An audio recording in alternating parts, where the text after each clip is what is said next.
Hello বন্ধুরা, অনেক দিন পরে আসলাম তোমাদেরকে আমার বদ্রি পাখির কলোনির ব্রিডিং প্রোগ্রেস দেখানোর জন্য। দেখা যাক কি কি ব্রিডিং প্রোগ্রেস হয়েছে, সেগুলো তোমাদের সাথে শেয়ার করব। দেখো তোমরা।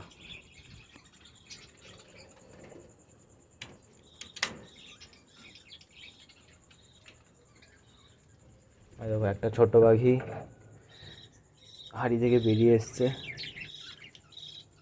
ও এখন সেলফ হবে, নিজে থেকে খাওয়া দাওয়া শিখবে, টুকরো টুকরে খাচ্ছে। প্রথম হাড়ি থেকে দেখা যাক কি অবস্থা।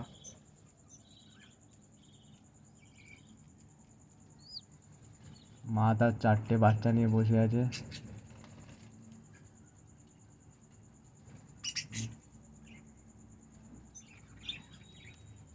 সেকেন্ডটা দেখি।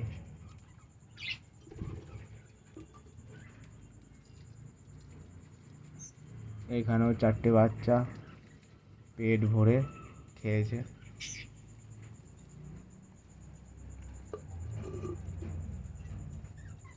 3 নম্বর দেখি। 3 নম্বর 2টো বাচ্চা আছে। এই হাঁড়ি থেকে ওই সাদা বাচ্চাটা বেরিয়েছে, যেটা নিচে এখন ঠুকরে ঠুকরে খাচ্ছে। বাহ। 4 নম্বর দেখি। এবারে 3টে ডিম পেড়েছে। 5 নম্বর দেখি। এবারে 2টো বাচ্চা নিয়ে খাচ্ছে, বসে আছে, খাওয়াচ্ছে মনে হয়। 6 নম্বর দেখি। এবারে আবার ডিম নিয়ে বসে আছে, দেখি বাচ্চা ফুটেছে নাকি।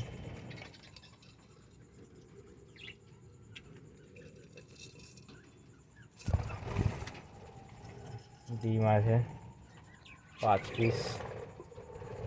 ফুটবে কি ফুটবে না জানি না, অনেক দিনই তো হলো। দেখা যাক কি হয়। 7 নম্বর দেখি।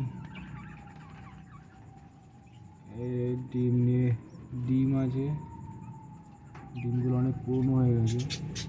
বাচ্চা দেখতে পাচ্ছি।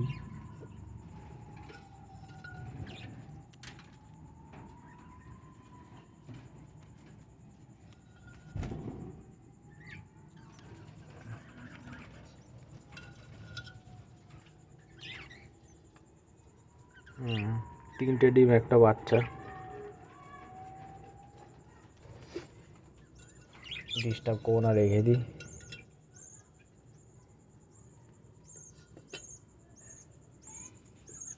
তারপরে হাঁড়ি দেখি।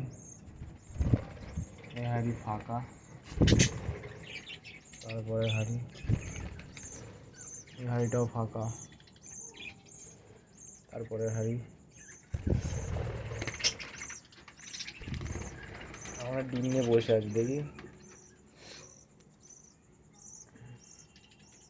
শর্ট না, একটা বাচ্চা আছে, এটা রেড আইস বাচ্চা আছে, তা দিচ্ছে।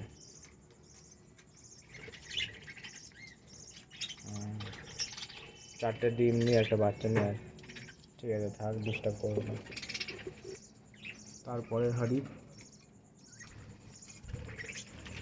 এই ফাঁকা হাঁড়ি। এর বাচ্চা বাচ্চা হয়েছে মনে, ডিম দিয়ে যাওয়ার পরে।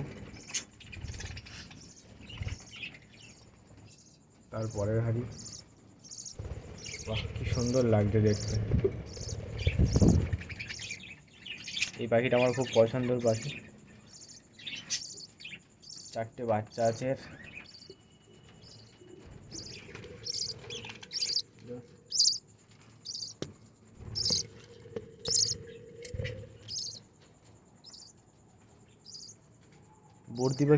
বদ্রি পাখির হাঁড়িতে কখনো কখনো নেস্টিং দেবে না।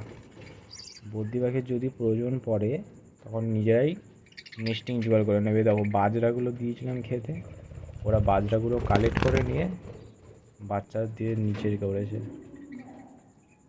বদ্রি পাখিরা কখনো নেস্টিং নেয় না।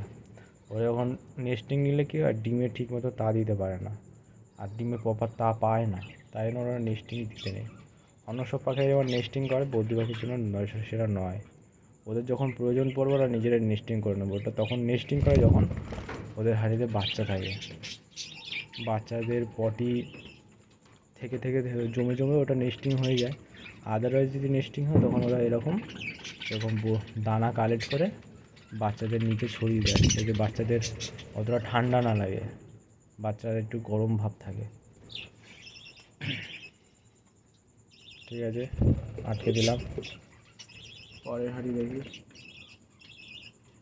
এ মনে হয় কয়েকদিনের মধ্যে ডিম দেবে। ডিম এখনও দেয়নি, ডিম দেবে।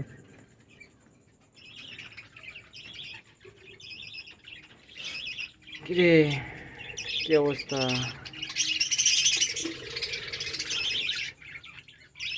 এটা অ্যালবিনো হয়েছে, রেড আইস, কিন্তু হালকা অন্য কালার আছে, হালকা হালকা। এই ঠিক আছে, তুই সাইডে যা। হাড়ির ভেতরে তোমাদের খাঁচায় এরকম পাখি থাকলে বলবে, যে পাখি নিজেই ডিম পারে আবার নিজেই ফাটিয়ে ফেলে। এই আমার খাঁচায় একটাই এরকম পাখি আছে, ফিমেল পাখি, নিজেই ডিম পেড়েছে আবার নিজেই ফাটিয়ে ফেলে। তাই এই পাখির তো রেখে কোনো লাভ নেই। আমার কাছে আছে তাই রেখে দিয়েছি, তাই আলাদা করে রেখে দিয়েছি। এই পাখি যদি আমি কলোনিতে রাখি তাহলে এ একটা হাঁড়ি দখল করে রেখে দেবে, ফলে আমার কোনো লাভ হবে না। হাঁড়ি দখল করে রাখবে, কোনো কাজের কাজ হবে না, তাই আলাদা করে রেখে দিয়েছি। যখন সেল করব তখন এই পাখিটাকে সাথে সেল করে দেবো।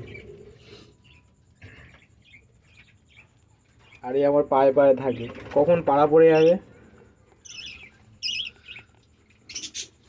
হাড়ির ভেতরে খাঁচার ভেতর দুটো পাখি রেখেছি, 4টে পাখি।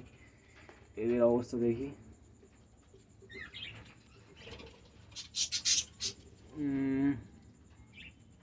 এবার 3টে বাচ্চা নিয়ে আসে, বাস বাচ্চাগুলোর হেলথ খুব ভালো। এটা একদিকে ভালো, ফিটিং ভালো করে, বলতে পারি ফিটিং খুব সুন্দর করে, পুরো একদম পেট ভরে নাদুস নুদুস। পরের হাঁড়ি দেখি,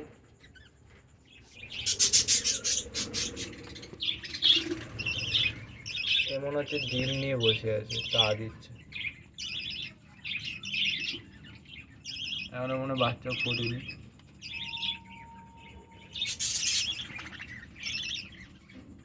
ডিম নিয়ে বসে আছে, থাক আর ডিস্টার্ব করবো না। এই তাদের মেল দুটো, 2 হাঁড়ি 2টো মেল।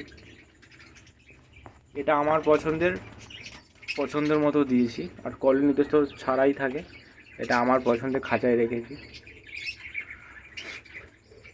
ঠিক আছে, এই হচ্ছে আমার কলোনি।